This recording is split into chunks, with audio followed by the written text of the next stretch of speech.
하하하. 이제 시간여행을 떠나볼까요? 기계혁명 시대는 그 시대의 대표적인 발명품에 따라 10년 단위로 정의합니다. 사람들의 삶을 변화시키고 현대 영국을 만든 영국의 위대한 기계혁명을 저와 함께 체험해 보시죠.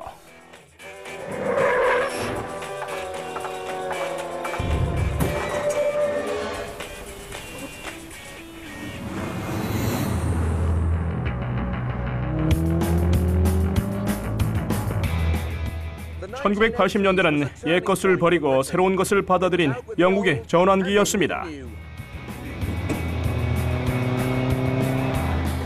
지난 10년간 동맹 파업과 오일 쇼크, 제조업계의 침체를 겪은 후 국가는 거의 파산했습니다.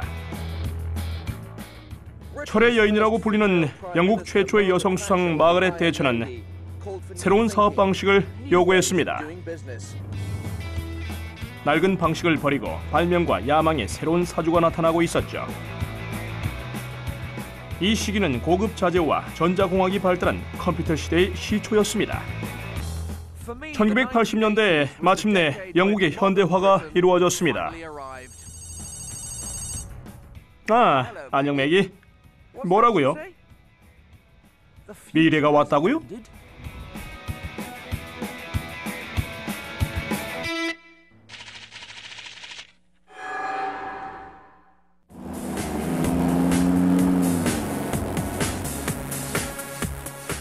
(80년대에는) 자동차가 스타였죠. 1985년 블록버스터 영화 백 투 더 퓨처의 타임머신으로 유명해진 영국의 자동차가 있었습니다. 로버트 제메키스 감독은 UFO처럼 생긴 자동차를 원했습니다. 반짝거리고 초현대적인 드로리언이 제격이었죠. 80년대 유행했던 원격 조종으로 첫 번째 시간여행을 했습니다. 박사가 마트에게 이렇게 말했죠. 내 계산이 맞는다면 이 차가 시속 142km까지 올라갔을 때 놀라운 일이 벌어질 거야. 영화는 대히트를 쳤는데 아이러니하게도 공상과학의 아이콘이 된 이 자동차는 이미 생산되고 있었습니다. 도대체 어떻게 된 일일까요? 자동차 신동이며 미국 제너럴 모터사의 부사장인 존 드로리언에 의해 모든 게 시작되었습니다. 1973년 그는 꿈을 이루기 위해 고소득 직장을 그만두었습니다. 그의 꿈은 시대를 앞서가는 자신만의 자동차를 만드는 것이었죠. 드로리언은 가정용 세단 자동차의 가격대에 스포츠카 성능을 가진 독특한 모양의 차를 만들어서 자동차 제조의 관리에 도전을 했습니다. 평생 탈 수 있는 차를 만든다는 것이 혁신적인 생각이었죠. 드로리언은 로터스 포뮬러 1 팀의 콜린 체프만을 엔지니어로 영입하고 영국 정부에서 거금 8,800만 파운드를 지원받아 DMC-12 생산을 시작했습니다. 그러나 일이 순조롭게 진행되지는 않았습니다. 드로리언은 아주 공개적으로 파산했고 그의 자동차는 심한 악평을 받았죠. DMC는 정말 성능이나 디자인이 좋지 않아서 사람들의 관심을 받지 못했을까요? 켄트에 숨겨진 매우 특별한 작업장에서 DMC 엔지니어링을 확인해 보겠습니다. 클래식 XJS 같은 대부분의 자동차는 표준 강철 차체판을 사용합니다. 강하고 저렴해서 대량 생산 자동차에 훨씬 적합한 것이죠. 하지만 아주 완벽한 상태로 관리하지 않으면 녹슬어서 보수를 하거나 새로 구입해야 합니다. 드로리언은 평생 탈 수 있는 차를 만들기 위해 스테인리스 강철을 사용했죠.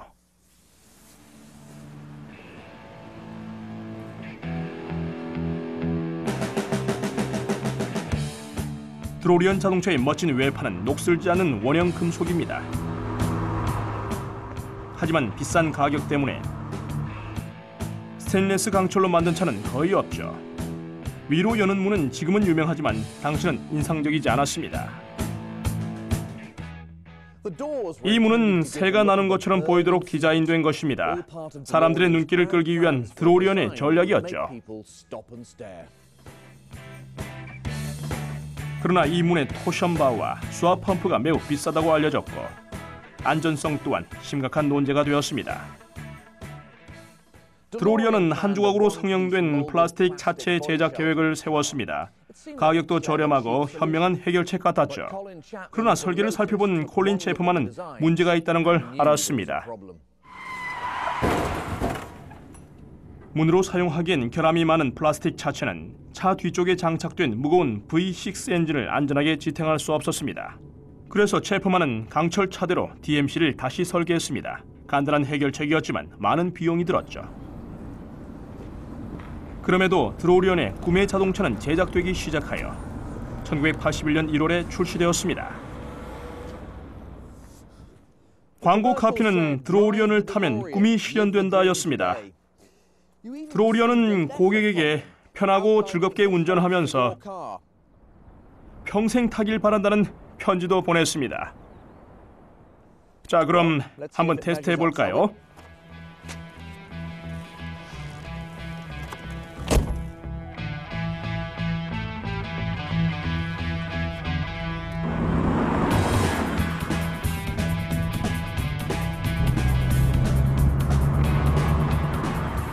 비평가들은 드로리언을 말을 잘 안 듣는 느림보라고 불렀습니다. 2.8리터 V6 엔진의 성능이라고 할 수 없었던 거죠. 네, 좀 그렇군요. 문제는 드로리언이 미국 시장을 겨냥하여 제작되었다는 것이었습니다. 미국의 도로법에는 엔진 파워의 25%를 감소시키는 촉매 변환 장치를 장착하고 콘에서 흔들리는 완충 장치를 높이도록 규정되어 있었습니다. 스포츠카에는 적합하지 않죠. 다행히 이 차는 원형 그대로인 영국형입니다. 드로리언은 가정용 세단의 가격대에 스포츠카의 성능을 가진 평생 탈 수 있는 자동차를 만들겠다는 꿈을 거의 이루었습니다.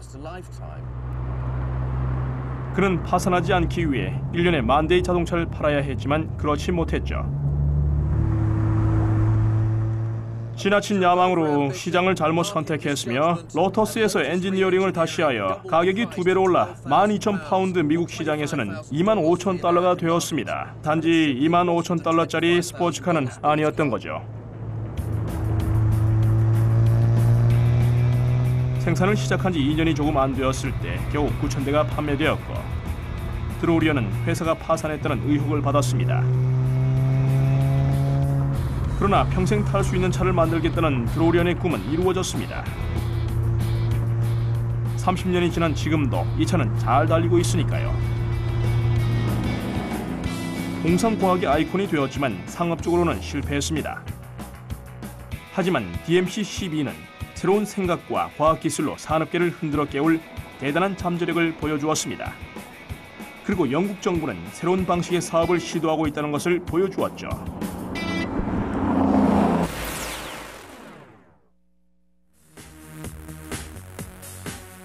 (80년대) 초에는 새로운 생각과 아이디어가 영국 전역을 휩쓸었습니다. 새로운 유행, 새로운 음악, 새로운 낭만, 그리고 새로운 형식의 신랄한 정치 풍자도 있었습니다.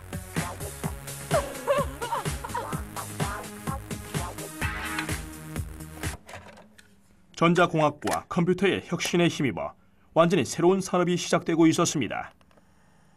마가렛 대처 수상이 좋아했던 별난 기업가 덕분에 영국은 매우 유명해졌죠.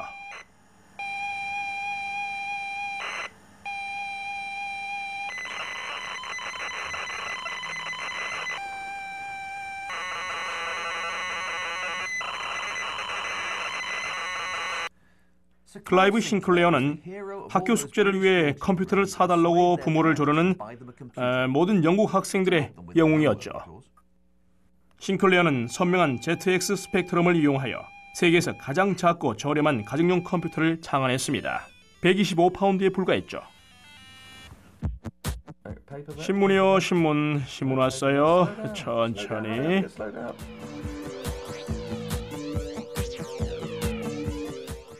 천천히 속도를 어떻게 줄이지? 이게 아닌데. 그 당시 사람들은 이게 재미있었을까요? 알 수가 없군요.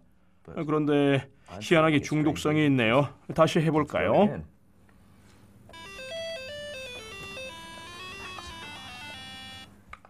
고마워요, 클라이브.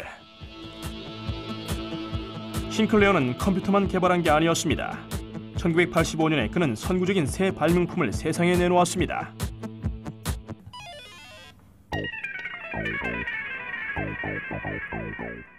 미래에 오신 걸 환영합니다. 싱클레어 C5입니다.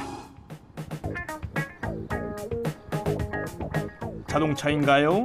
오토바이인가요? 이것은 미래 전기 자동차에 관한 싱클레어의 첫 번째 상상이었습니다. 바로 전기 3륜 오토바이죠. 속도는 시속 24km 이하, 무게는 60kg 이하로 유지해서 통행료, 보험, 면허증이 필요 없고 안전 헬멧을 쓰지 않아도 되는 전기 자동차를 만들 수 있었습니다. C5가 좋다는 얘기를 들은 적은 없지만 괜찮을 것 같은데요. 한번 타봐야겠어요. 경사가 완만한 언덕을 올라갑니다. 이건 좀 어려운데요. 버튼을 꾹 누르고 있는데 난처해지는군요. 페달을 밟아야겠어요. 후진은 이 차의 가장 취약점이라고 할 수 있습니다. 이 차는 후진이 안 돼요. 그래서 직접 바퀴를 돌립니다. 좀 당황스러운데요. 싱클레어가 표현한 말은 생각이 나지 않지만 다리를 이용한 80점 방향 전환이에요.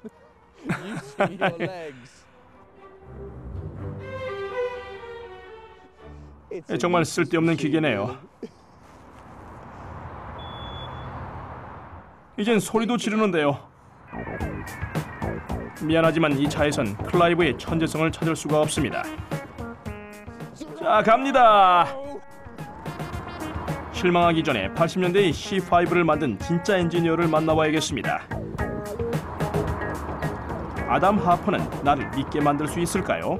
Now let's start with the battery, which I gather is a third of the weight of the entire vehicle. But it is a special battery. It's designed to be recharged many, many times. Right, let's move on to this item here, which to me looks like a small washing machine motor. The car was assembled by Hoover, and many years ago it was written that it was a washing machine motor, and the fact is it never was. It was a specially designed motor by Philips, and it was a technical breakthrough.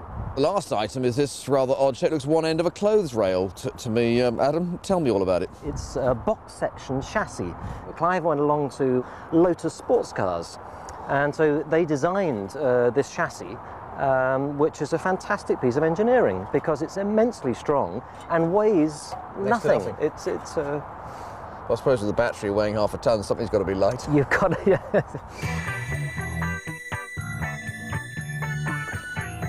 이 차에는 보기보다 많은 기술이 들어있군요.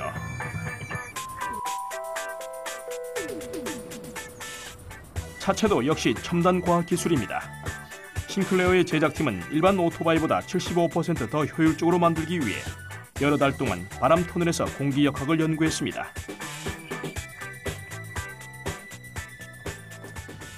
공기 역학 효율이 좋을수록 1회 충전으로 더 멀리 갈 수 있습니다.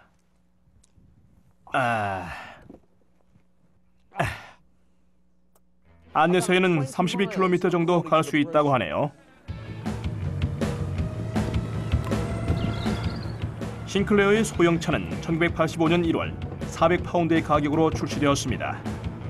지금의 1000파운드에 상당한 금액이죠. 그러나 판매되기도 전에 대부분의 저널리스트는 혹평을 했습니다. C5는 처음부터 사람들을 무섭게 했죠. 사람들은 차체가 낮아서 트럭과 자동차 사이에 있으면 너무 위험할 거라고 생각했습니다. 정말 그런지 알아볼까요? 충전 완료했고 연습도 했으니까 C5를 한 번 더 타보겠습니다. 80년대처럼 슈퍼마켓으로 출발! 이상하게 쳐다보는 사람들이 있군요. 완전히 미쳤다고 생각하고 있겠죠. 평지에서는 가만히 있어도 상당한 속도로 갑니다. 커브 돌기 성공했습니다. 교통이 복잡하면 굉장히 취약할 것 같은데요. 이 도로는 한산한데 말이죠.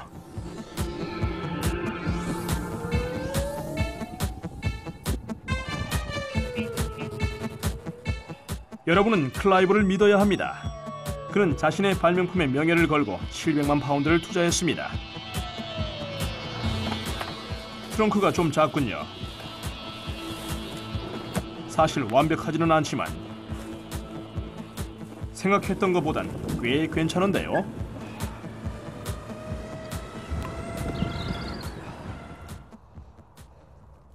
언론의 악평으로 C5가 사라졌지만 전기 자동차에 관한 아이디어는 남아 있었습니다. 싱클레어의 상상력이 더 좋은 성능의 배터리와 전기 모터를 장착한 정말 완벽한 전기 자동차를 탄생시켰습니다. 물론 넓은 트렁크도 있죠. 싱클레어는 시대를 조금 앞서간 것 같네요.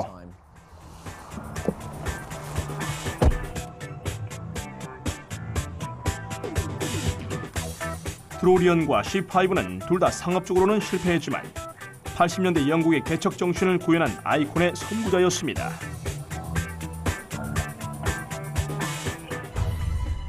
대처 수상 취임 당시의 영국은 혼란스러웠습니다. 70년대에는 영국 산업계에 오일 쇼크, 폭력 사태와 동맹 파업이 발생했었죠. 그리고 1982년엔 전쟁이 일어나서 국가가 통합되었습니다. 국가의 가장 중요하고 성공적인 산업 중 하나가 곧 사생결단이 날 상황이었습니다. 2차 세계대전 후 영국의 엔지니어들은 매우 성공적으로 정교한 군용기기를 개발했습니다. 그러나 그중 한 가지는 국제적인 경쟁 상대보다 뒤처져 있었습니다. 다목적이고 복합적인 기계로 현대전에서 아주 중요한 것이죠. 영국 해군 비행장 요빌튼에 위치한 8.15 비행대대에서 이후 발명품의 기대치를 높였던 영국의 위대한 헬리콥터에 대해 알아보겠습니다. 멋진 웨스틀랜드 링스입니다. 세계에서 가장 빠르고 기동성이 좋은 헬리콥터죠.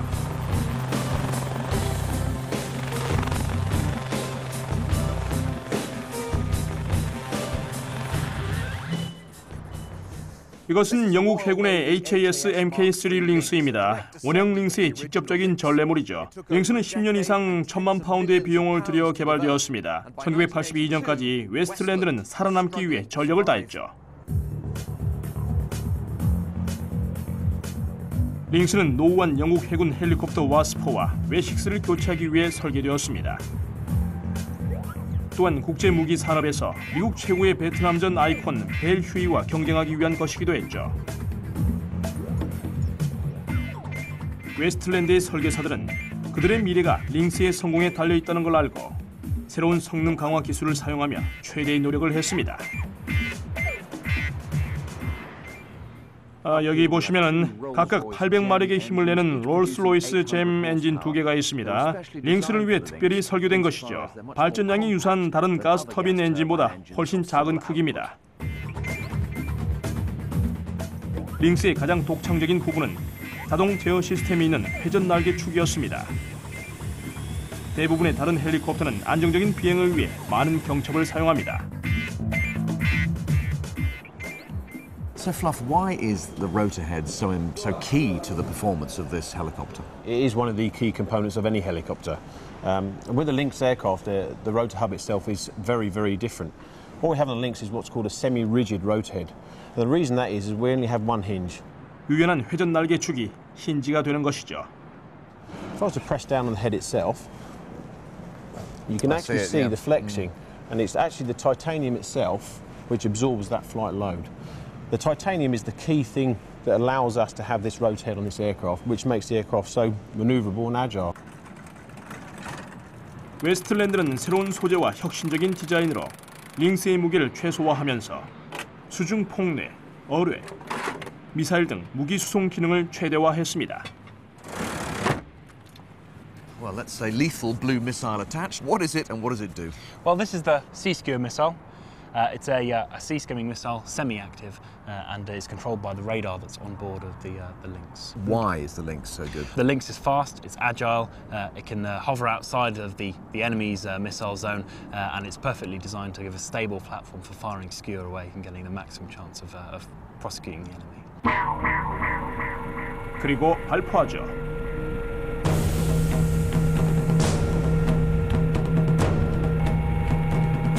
링스의 회전 날개 시스템은 움직이기 쉽게 설계되어 엄청난 기동성으로 적의 공격을 피할 수 있습니다. 링스에 탑재된 자동 비행 제어 시스템은 자동 조종 장치가 아니라 기체의 흔들림 없이 미사일을 발포할 수 있도록 도와주는 컴퓨터입니다. 또한 링스는 풍력팔의 강풍 속에서도 소형 구축함의 좁은 뒤 갑판에 착륙할 수 있습니다.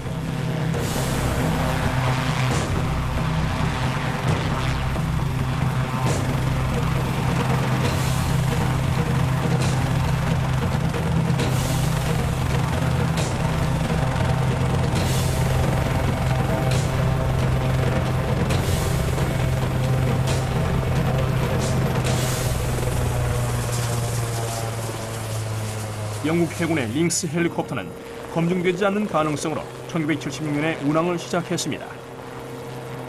그리고 6년 후 극한의 테스트로 그 가능성이 드러났습니다. 1982년 4월 아르헨티나는 멀리 있는 영국령 포클랜드 섬을 침략했습니다.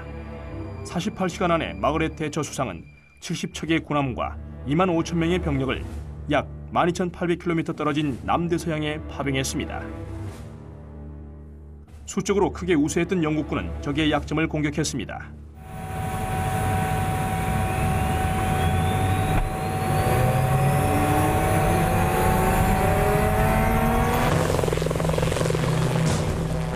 (27대의) 영국 해군 링스 헬리콥터는 적의 잠수함과 군함으로부터 아군의 함대를 보호하려는 특별 임무를 띠고 출격했습니다.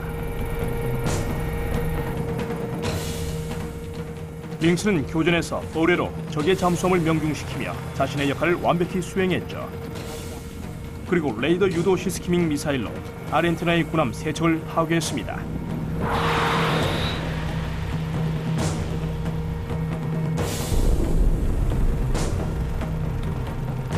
적의 공격을 받은 링스는 한 대도 없었습니다.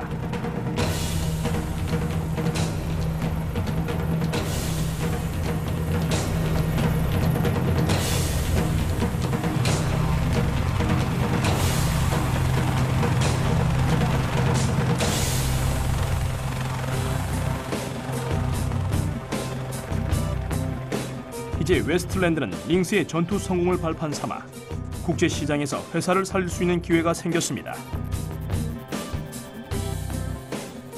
우선 링스의 회전 날개가 전보다 더 빨리 돌아갈 수 있도록 구태 날개 끝의 실험적인 설계로 성능을 향상시켰습니다.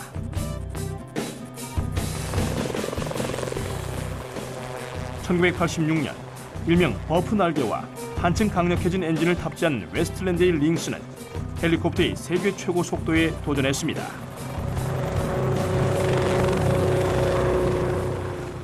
현재 시속 274km로 비행하고 있습니다. 특수 제작된 링스를 도저히 따라갈 수가 없네요.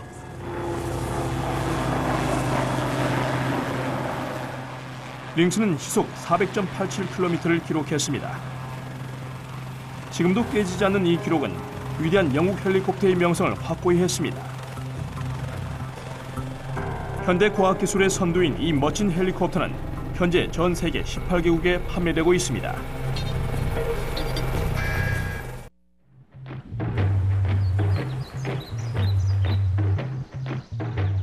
(1982년 5월) 포클랜드 전쟁은 종반으로 접어들었고 지상병력, 특히 전 세계에서 장비 지원을 받고 있는 2명의 낙하산병이 중요한 임무를 수행하고 있었습니다. 벨기에에서는 총을, 중국에서는 배낭을, 스칸디나비아에서는 보병용 장갑차를 보내왔죠. 하지만 가장 중요한 장비는 영국제였습니다. 바로 F-107 10m 정찰용 장갑차입니다. 가볍고 민첩하고 어떤 지형에서든 엄청나게 빠른 가장 뛰어난 성능의 군용차입니다.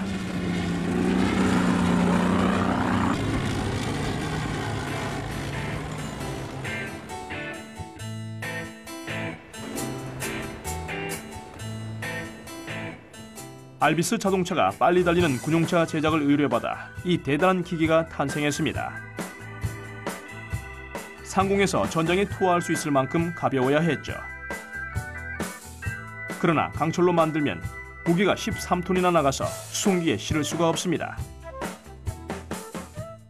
무게를 줄이기 위해서 혁신적인 아이디어를 생각해냈습니다. 새로운 형태의 알루미늄 합금 DGFV1318B가 적격이었죠. 바로 이겁니다. 원형 알루미늄보다 더 강하지만 강철보다는 훨씬 가볍습니다.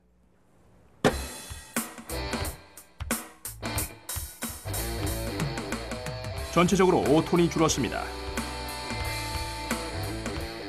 알비스사는 비용을 줄이기 위해 스콜피온 탱크, 스파르탄, 삼손, 시미타, 사마리탄 등 미사일 발포차부터 구급차까지 모든 차종에 동일한 차대를 사용했습니다.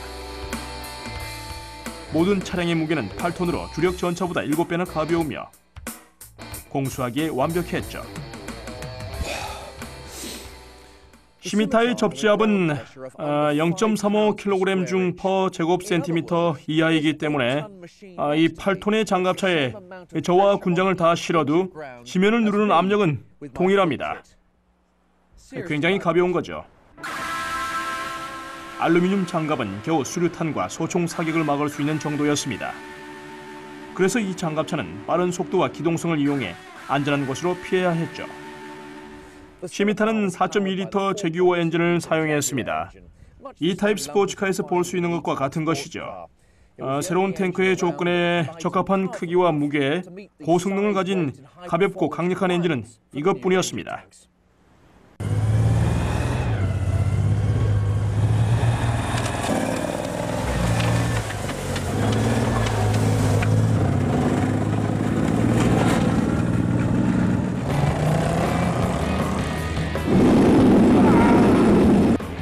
알비스는 이 엔진과 정변 변속 장치를 결합해 작전지대를 시속 112km로 달릴 수 있는 레이싱 탱크를 만들어냈습니다. 지금 탱크 수집가 앤드류 베이커 씨가 운전하고 있습니다. 와!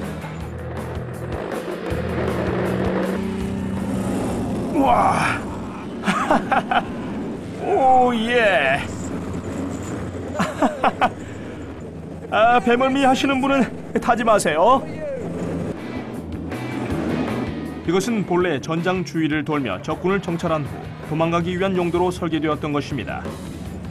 하지만 만일을 위해 조준 정확도가 높은 속사 기관포가 장착돼 있죠.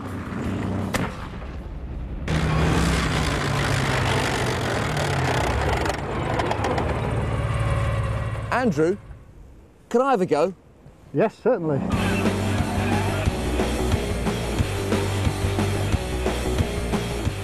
탱크는 보통 한쪽 트랙에 제동을 걸어 미끄러지면서 코너를 돕니다. 그러나 시미타의 똑똑한 변속 장치는 바깥쪽 코너에 있는 트랙에 더 많은 전력을 보내기 위해 속력을 줄일 필요가 없습니다.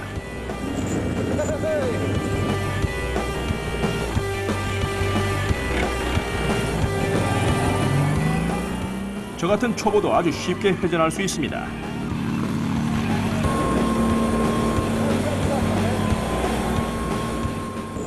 와!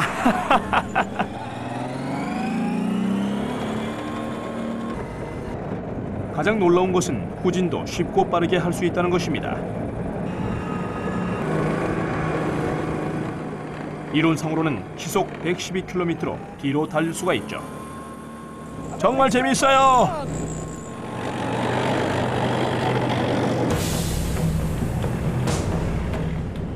(1982년에) 이 놀라운 기계는 실제 전투 상황에서 첫 번째 테스트를 받았습니다. 영국군은 늪이 많아서 보통 탱크 같은 무거운 차량은 지나갈 수 없는 포클랜드에 각각 4대의 시미타와 스콜피온을 타고 갔습니다. 영국 운전병들은 그런 조건에서 조종하는 법을 훈련받았습니다. 이곳이 바로 속도와 경량의 결합으로 제 역량을 충분히 발휘한 곳입니다. 운전병이 푸른 이끼를 발견하면 땅이 푹신해질 거라고 판단한 후에 7단 기어로 바꾸고 전속력으로 굉장히 빨리 지나갑니다.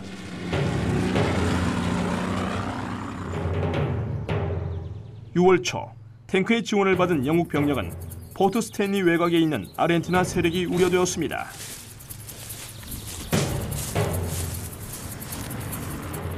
마지막 전투는 와이어리스 리치 등 도심지 감시에 유리한 위치를 차지하기 위한 것이었죠. 1982년 6월 13일 오후 8시 30분 2개 낙하산 중대가 블루앤 로얄스 기병대의 시미타와 스콜피언 각각 2대씩 이끌고 와이어리스 리치를 급습했습니다.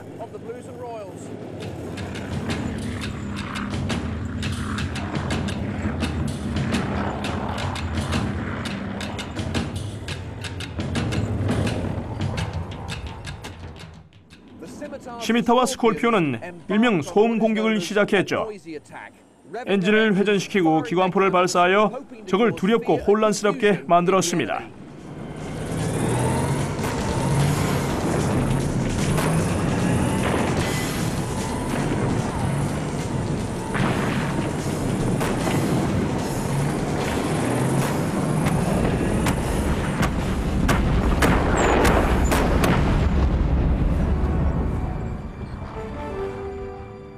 아르헨티나군은 섬을 내어준 후 새벽까지 포트 스탠리에 숨어 있었습니다. 영국의 승리로 온 나라가 들떴고 군대와 혁신적인 무기는 영웅이 되었습니다. 수고했네 제군들. 링스와 마찬가지로 시미타도 19개국에 판매되며 세계적인 성공을 거두었습니다. 새로운 과학기술과 독창적인 디자인 덕분에 영국의 무기 산업이 번성했습니다. 또한 영국은 수출의 오름세로 강력한 군사력을 유지할 수 있었죠. 80년대 중반에는 새로운 과학기술이 일상생활에 스며들었습니다.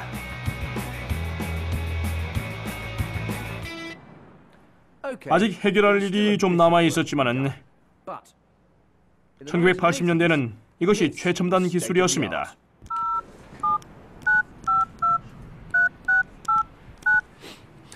수상각하 부탁드립니다. 좋은 소식입니다. 북해에서 유전을 발견한 영국은 석유가 쏟아져 나오며 경제가 급성장했습니다. 이제 영국은 마가렛 대처의 자본주의 유토피아를 만들 수 있는 돈과 아이디어가 있었죠.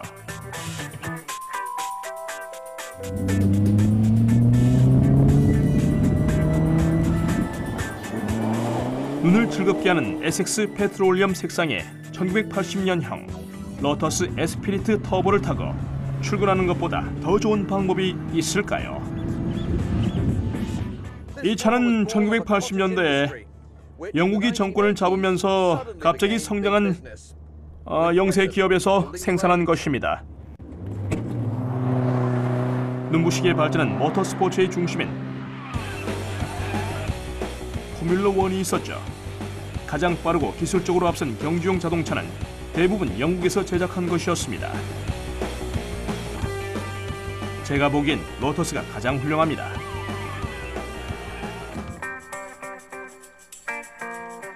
로터스 팀의 브레인은 물론 드로리언을 고친 콜린 체프만이었습니다.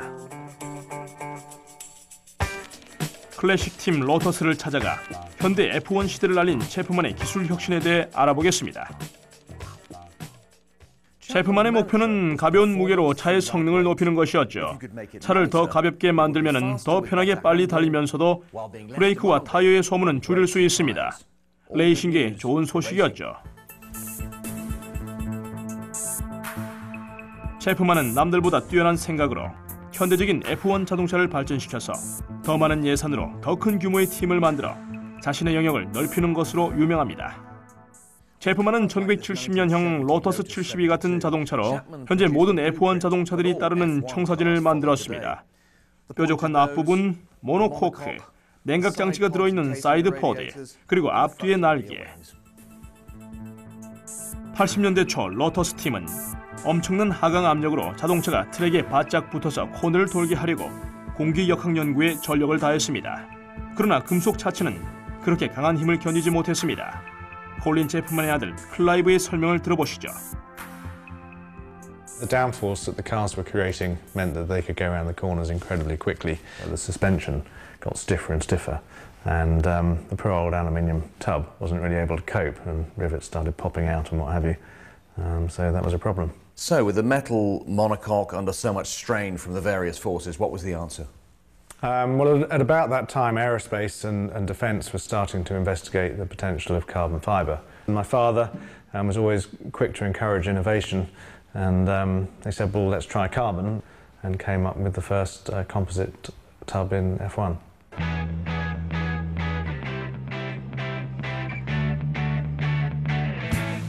합금은 일반 금속보다 더 단단하고 가벼울 뿐 아니라 조형하기도 더 쉽습니다. 우선 패브릭층을 몰드에 쌓아 올린 후 앞평기로 옮겨 합성 수지를 추가한 다음 30분 동안 구워서 굳힙니다.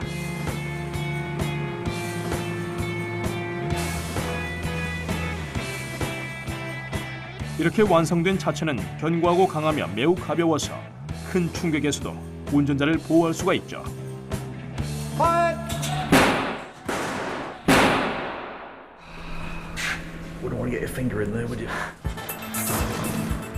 유리 섬유 합금이 에너지를 흡수해서 충돌한 구조물의 반은 손상되지 않고 남아 있습니다.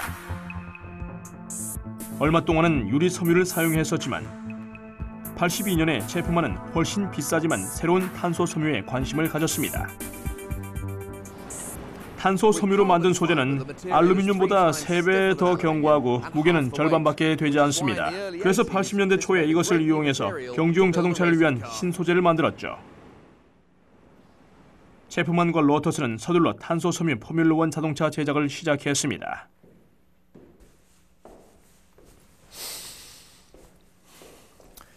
1982년 탄소 섬유 모노코크 로터스 91과 함께 제프만이 상상했던 미래의 포뮬러1 자동차가 탄생했습니다. 가볍고 강한 신소재로 제작한 포뮬러1 자동차는 이전보다 더 빠르게 트랙을 돌 수 있습니다. 돈이 좀 여유가 있다면 원하는 기능을 추가할 수도 있었죠. 1980년 로터스 자동차는 영광스러운 F1의 성공을 기념하기 위해 시속 245km의 최고 속도를 자랑하는 최초의 슈퍼카 로터스 에스피리트 터보를 출시했습니다. 바로 이겁니다.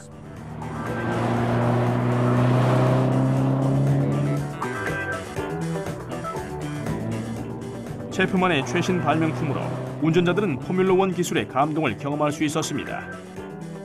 오늘은 제가 로터스의 자동차 엔지니어링 디렉터 로저 베커 씨와 함께 경험해 보겠습니다. 아주 좋아요.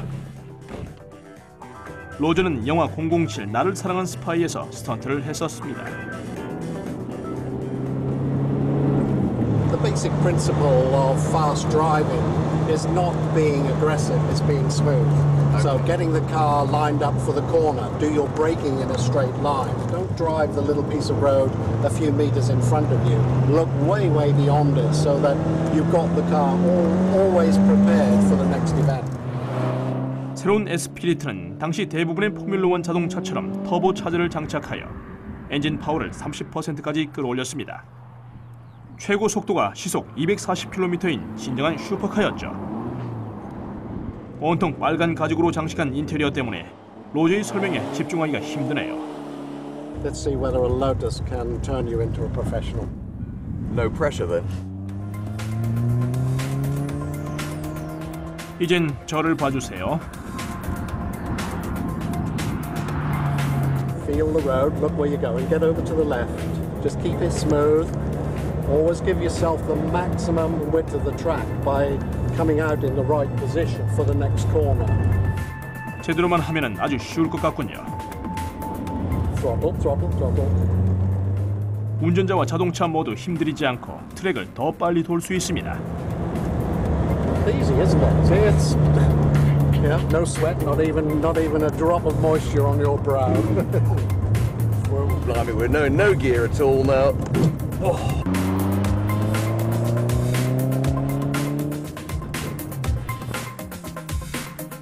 Yeah, much better. 아, 아름다운 에스피리트. 진정한 영국의 아이콘. 두 편의 007 영화에 출연했었죠. 007 도대체 무엇을 하고 있나? 할 일을 하고 있을 뿐입니다. 안타깝게도 로터스의 설립자 콜린 체프만은 1982년 54세를 일기로 세상을 떠나 자신의 회사가 영국 모터스포츠에 미친 영향력을 보지 못했습니다. 체프만의 대단한 업적은 완전히 새로운 산업을 발전시켰습니다. 로터스 자동차를 선두로 하는 영국의 모터스포츠는 훌륭한 엔지니어를 끄는 매력이 있었죠. 포뮬러 1부터 카트 레이싱까지 모터스포츠는 연간 700만 파운드의 수익을 올리는 사업이 되었습니다. 영국의 주요 수입원 중 하나였죠. 그러나 일반인에게는 선망의 대상일 뿐이었습니다.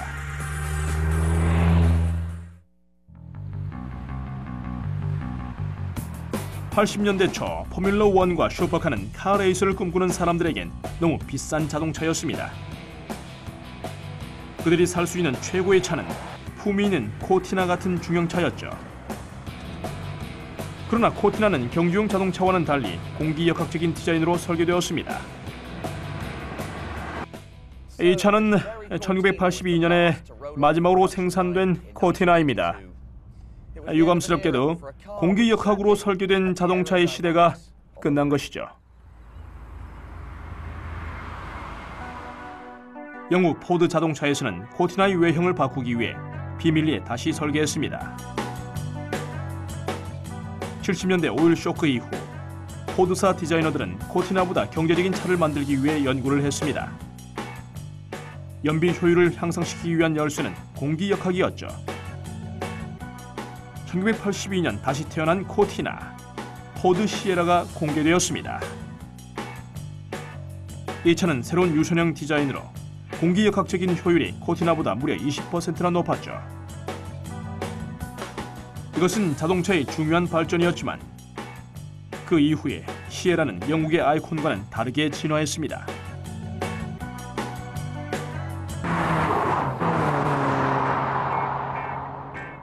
포드의 특별 자동차 공학팀을 이끌었던 로드 맨스필드는 시에라를 경주용으로 만들라는 제안을 받았습니다. So Rod, why did you take a basic family saloon car and turn it into a racing car? This car was aimed at racing and winning the World Touring Car Challenge. 로드와 그의 팀이 우승을 하기 위해선 경주에 참가하기 전에 기본형의 평범한 시에라의 성능을 엄청나게 향상시켜야 했습니다. So we had to build onto this car here all the things that motorsport wanted. Did you think retrospectively that this car that you and your department have produced would become so synonymous with the 1980s? No, it's become an icon and I must admit it surprised me. 포드 자동차는 포뮬러 1 엔진 전문 코스워스사에 의뢰하여 새로운 실린더 헤드와 선호하는 F1 키트를 하나 더 장착해 75마력에 불과한 시에라의 기본 속도 문제를 해결했습니다. 이 차는 로터스 에스피리트와 마찬가지로 실린더 안에 공기가 들어있는 게럿 터보 차저가 장착되어 있죠. 성능이 향상된 엔진의 출력은 200마력까지 증가했습니다. 그러나 힘이 좋아진 유선형의 후륜 구동차 시에라는 코너링 문제를 해결해야 했습니다.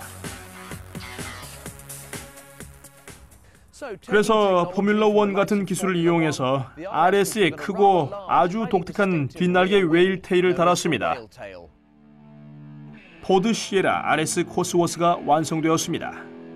그리고 투어링카와 실제 레이싱카의 규정을 충족시키기 위해서 로드 리갈 코스워스 5000대를 제작했죠.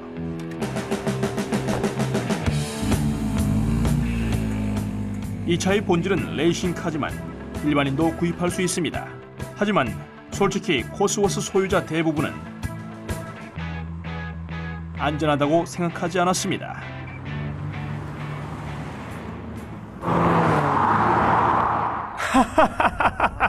정말 좋은데요?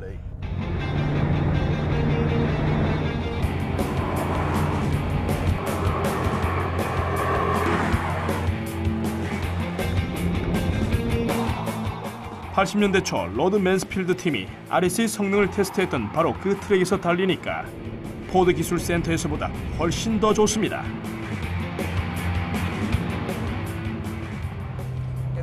차는 약간 혼내면 좋아합니다. 이런 식이죠. 좀 더 달려봐. 오 예스. 최고 속도는 약 160km에서 시작해 240km까지 올라갑니다. 오! 슈퍼카 성능의 승용차. 정말 대단한 자동차죠.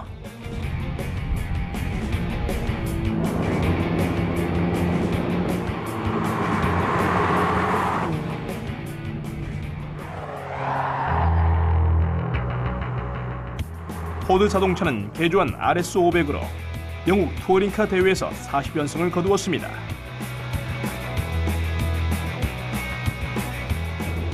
그러나 도로 주행용 자동차는 현재의 자동차 형태를 만드는 데 중요한 역할을 했습니다. 젤리 몰드를 이용한 공기역학적 효율성 있는 형태부터 넘치는 파워와 레이스 트랙 핸들링까지 모든 부분이 고성능 세단에 전형이 되었습니다. 고속도로에서 누군가 여러분의 차를 바짝 따라오면 코스워스를 원망하세요. 시에라 RS 코스워스는 도전적이고 정열적인 1980년대 영국을 보여주는 것 같습니다. 새로운 시도였죠. 80년대는 가장 멋진 시대는 아니었지만 더욱 정교한 첨단 과학 기술의 영국이 새 출발을 했습니다. 대규모 내수용 산업이 사라지고 있었습니다.